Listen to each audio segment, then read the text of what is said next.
Is it possible to get a 3-turn kill utilizing the latest cards from Final Fantasy in a mono-red equipment deck on a budget? Because that is the focus of today's video.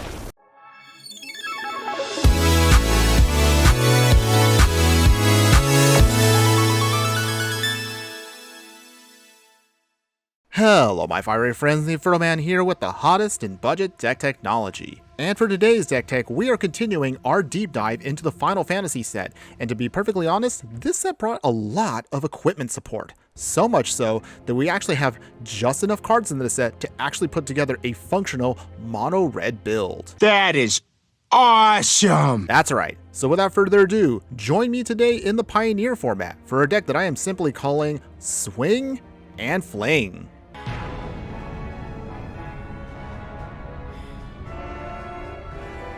Longtime viewers of the channel know how we do it. We have to talk about the stats of the deck before we dive right in. So our Swing and Fling deck is a mono red equipment build. So we're going to be rocking an average mana curve of about 1.9, and we'll be utilizing 21 creatures, 12 instants, 8 artifacts, and only 20 lands. Thanks to the Final Fantasy set, we actually have just enough pieces to actually put together a functional and budget mono red equipment deck. But this one will differ a little bit from the live version that we did with Cloud, which was a mono white build.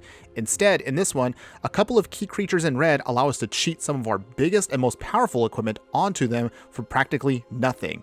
If we just can't get through the remaining points of damage, even after we swing with a big hammer equipped to a creature, we can use another key card from the Final Fantasy set to then do extra damage at the cost of sacrificing a creature. But you may be asking yourself, how is it possible to then throw a giant hammer or an axe at our opponent's face doing massive damage all on a cheap budget of only 12 rares? Good question! Well, I'm glad you asked. So without further ado, let's not waste any more time and let's show you how this deck is supposed to work. To begin, starting in the 1-drop slot here, we'll have Cacophony Scamp, Fireblade Charger, and Freya Crescent. For Cacophony Scamp and Fireblade Charger, if you played equipment decks in the past, these should be very familiar to you. They will do a bunch of damage, and if either one of these creatures dies, we can then deal damage equal to its power to any target. So these are perfect for the early game to do early game damage, but if we can get a massive piece of equipment, i.e. the Colossus Hammer, onto either one of them, we should be able to then have no problem closing out the game against anyone. Of course, we will need a little extra support, so brand new to us is going to be Freya Crescent. This is a 1-mana 1/1 Rat Knight legendary creature, and it has the jump ability, means that when it's our turn, it also gains flying. You can also use it as a pseudo mana dork where you can tap for red mana, but you can only use that mana to cast an equipment spell or activate an equip ability. And the 2-drop slot here is actually one of our best pieces, of course, for the deck, and actually the whole reason we can actually take advantage of a mono red build. And it's going to be here, Raubahn, Bull of Ala Migo. So let's talk about this card for just a moment. This is a 2-mana 2/2 legendary creature human warrior that also has ward. The ward ability makes our opponent pay life equal to Raubahn's power here if they want to destroy it. However, when Raubahn attacks, attach up to 1 target equipment you control to target attacking creature. So in other words, if we can swing with any one of our creatures, we can attach anything to them for free. Neat! Ideally, of course, this is going to go with Colossus Hammer or Leyline of Axe, because that means we can then cheat the cost to equip and then do a bunch of surprise damage against any opponent.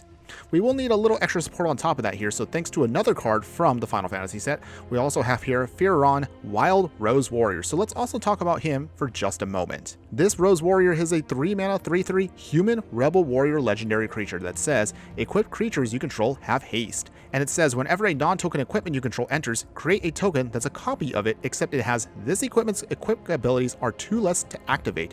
You do, however, have to sacrifice that token at the beginning of the next end step. A little confusing there, but in other words, anytime we can bring out an equipment, we can then get an extra free version of it that only lasts at least until the end of our turn. Being able to equip for even cheaper means that, of course, some of our equipment will be a lot easier to equip to other things for absolutely next to nothing. Before we get to the actual equipment itself, let's talk about the other key pieces that provide support for our creatures. We'll utilize here Command Answers, so this is an instant 2-mana that allows us to then draw 2 cards. However, you will have to sacrifice an artifact or discard a card to get that value. Thankfully, of course, with cards such as Firion here, or any of our other equipment that we don't need, we can simply just sacrifice them, or otherwise throw away any one of our extra legendary creatures that we have to then draw those 2 cards. We also are going to use Rebel Salvo here as a 3-mana that has affinity for equipment. It'll deal 5 damage to target creature or planeswalker and also make it lose indestructible until end of turn. The nice part, of course, is for affinity for equipment means this is going to be even cheaper to cost, even if we have 1 or 2 equipment out, so you can do 5 damage more often than not for only 1 mana. However, the real star of the show and the whole reason we are doing a swing and fling is going to be self-destruct. If you haven't seen my live stream video where I try to fling a giant cactuar at an opponent's face, I would highly recommend doing so to see what really this card can do. But for those that don't know, we're going to then talk about it here and now. Self-Destruct is a 2-mana instant card that reads, target creature you control deals X damage to any other target and X damage to itself, where X is its power. So, perfect world, if we manage to get this off, is ideally we can then have a Colossus Hammer attached to either a Fireblade Charger or a Cacophony Scamp. Use Self-Destruct to deal damage directly to an opponent's face, and then we will sacrifice the creature after that when it does damage to itself. And by doing so, that means when these creatures die, it'll do even more damage to any other target we have. I know that's a little bit tricky to ask for from 3 cards, but in theory, it is doable. It just takes a little bit of a setup there. And finally, last but not least, we'll talk about the actual equipment we intend on utilizing for our deck. So we're going to be utilizing here Diamond Pickaxe in the 1-drop slot. It's an indestructible equipment that allows our equipped creature for equip 2 to give it +1/+1, and whenever this creature attacks, create a treasure token, helping us with some pseudo ramp, and also can utilize those treasures for something like, say, Demand Answers to help make sure our game plan can go off. We'll also use one other 1-drop here, which will be Rabbit Battery. It's in a rabbit, and also it's an equipment. It also has haste, and it says equipped creature gets +1/+1 and has haste. So it's great for us to then make one of our creatures aggro very quickly. You can reconfigure it as opposed to equipping, because once you then reconfigure it to a creature, that means this becomes just an equipment. If it is off of a creature, then it's actually an artifact creature. But of course, I'm sure you know where we're all going to go now. We have to talk about, of course, Colossus Hammer, and the sole reason why we're doing this deck in the first place.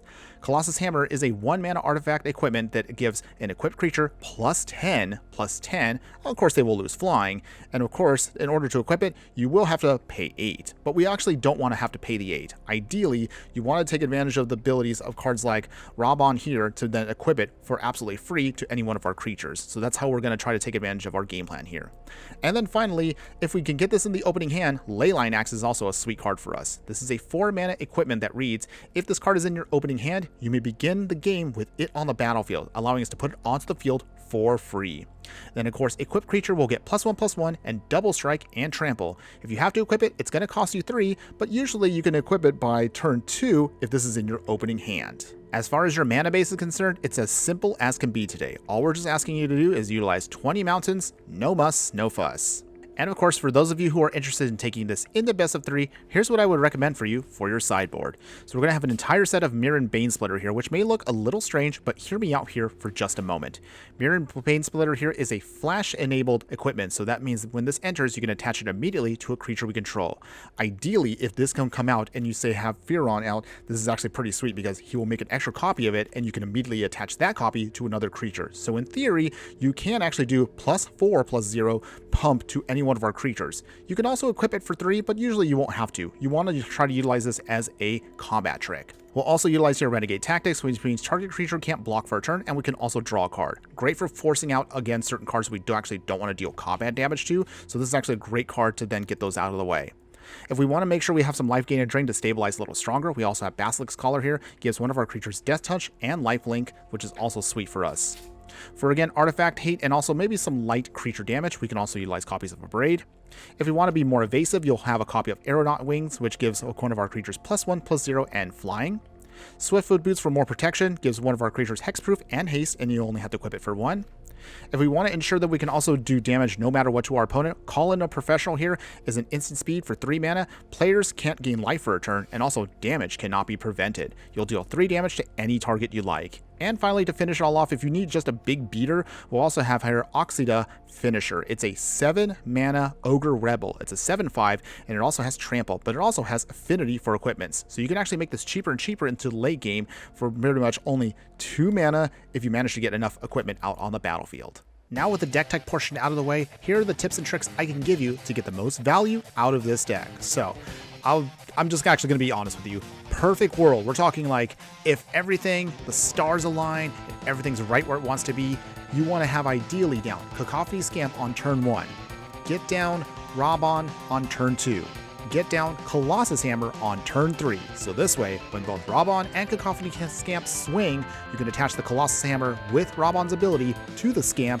He'll do damage, then trigger his ability by sacrificing him to do the remaining points of damage and get a clean shot in 3 turns. Sounds simple enough, right? Correct! Well, Well, we obviously don't live in a perfect world, but if at least on the opening hand you at least have your Cacophony Scamp or your Fireblade Charger, you're already kind of where you want to be at.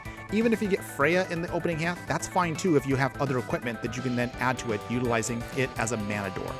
Once you get to the mid part of the game, you should ideally have Raubahn down or Firion, so at least this way, once you can then get your other equipment, ideally with Firion, you should be able to then cast a Leyline Axe a little bit later into the game to make an extra copy and equip it for a much cheaper cost. Or if Leyline Axe was in your opening hand and you put it already out there, then you also can be ahead of the game by utilizing it either to do extra damage when you equip it utilizing Raubahnn's ability, or if you're kind of sputtering a little bit, you can also use Demand Answers to sacrifice the axe and draw into more action.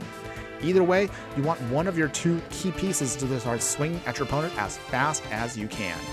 Keep in mind that you do have, of course, ways of managing your opponent's creatures with cards such as Rebel Salvo, which ideally can be a 1-mana removal spell that does 5 damage, which is great if you at least have 2 equipment out. And of course, don't be afraid to utilize Self-Destruct when you need to just to close out the game and get a couple of little extra points of damage. And of course, don't underestimate the power of Rabbit Battery or Diamond Pickaxe, which will help you, of course, ramp into your other options, can provide for you extra value by making treasure tokens, or again, just speed up the clock against your opponent that may not realize that you can put a lot of pressure on out of nowhere. To this end, this leads us to the first major advantage that this deck has, and I'm sure you can kind of figure it out, which is we're extremely explosive with how quickly we can dish out damage, and sometimes we can close out the game almost instantly within 3 turns, as I just mentioned, if your opponent does not have an answer, especially if you see opponents that are a little bit slower, where they might have to play sometimes like a tap land or a triome, and that means that they don't have any plays on that second turn. Usually giving you the advantage of quickly getting your game plan together means that they will have no hope of beating you, and you'll have an easy and almost free win as you swing your way to victory. But even if they do have some options against you, this leads us, of course, to the second major advantage this deck has, and that is how deceptive our deck can actually be, even though many opponents may look at us and see us as just a one-trick pony. What do I mean by this? Well, as I mentioned earlier, if you do run into any moments where you're going to stumble a little bit, that's why you have in the main deck your Rebel Salvo and take out those key creatures that you have trouble swinging against, or that's why you have your Self-Destruct, where you can do massive damage with, say, your Colossus Hammer attached to a Flame-Bladed Charger, which can then do extra damage to an opponent's face, and as it sacrifices, you can still get around even their chump blockers. And if you do run into any problem beyond even that, that's why you have cards like Demand Answers to throw away some of your extra legendaries you don't need, or maybe sacrifice an artifact here or there just to keep drawing into more action to keep applying a pressure to your opponent. And of course, that leads us to the final major advantage this deck has, and that mostly comes down to how streamlined we are with our game plan. Even if you play best of 1 or best of 3, your game plan is very well refined, and you mostly already know exactly just the handful of key cards that are going to help you get to your victory no matter what your opponent tries to throw at you. But of course, we have to talk about the weaknesses to our deck, and of course, you can see that being mono red means we are vulnerable to any and all spot removal. More so than other decks that we've talked about, because at least with, say, like blue or green or white, they all have some kind of protection they can kind of utilize. Whereas for red, we don't really have protection per se. We can sacrifice our creatures to try to get a little extra value out of our creatures before they get blown up with Self-Destruct, but that's also very suboptimal. Most of the time you want to use the Self-Destruct once we know for sure that our opponent has no choice but to blow up a creature, which is usually in our favor. But keep that in mind if they try to keep off your Cacophony Scamps or Fireblade Chargers, then your deck is going to take a little bit longer to go off. The other major weakness to our deck, of course, is the other half. If they don't blow up our creatures, they can also blow up our equipment. So if they have any main deck artifact hate, then our deck also really doesn't get a chance to do much of anything. We need to have our equipment on the battlefield, and we need to have at least something equipped to something else in order for our deck to actually be successful. And if they can keep those off the field, the potential that this deck has with the equipment basically can't do anything, and it kind of feels like then you have a really, really bad mono red aggro deck. And of course, that leads us to one other final thing. Any deck that can somehow slow our game plan down really, really hurts us. We want to try to go as fast and aggressive as possible. But if our opponent can keep putting out their chump blockers or life gain strategies or even hexproof any of their stuff, then our deck also just kind of sputters a little bit as we struggle to try to keep pushing through damage. Again, even the smallest of little mana dorks can also hamper us just completely, mostly because we don't really have that many options for trample.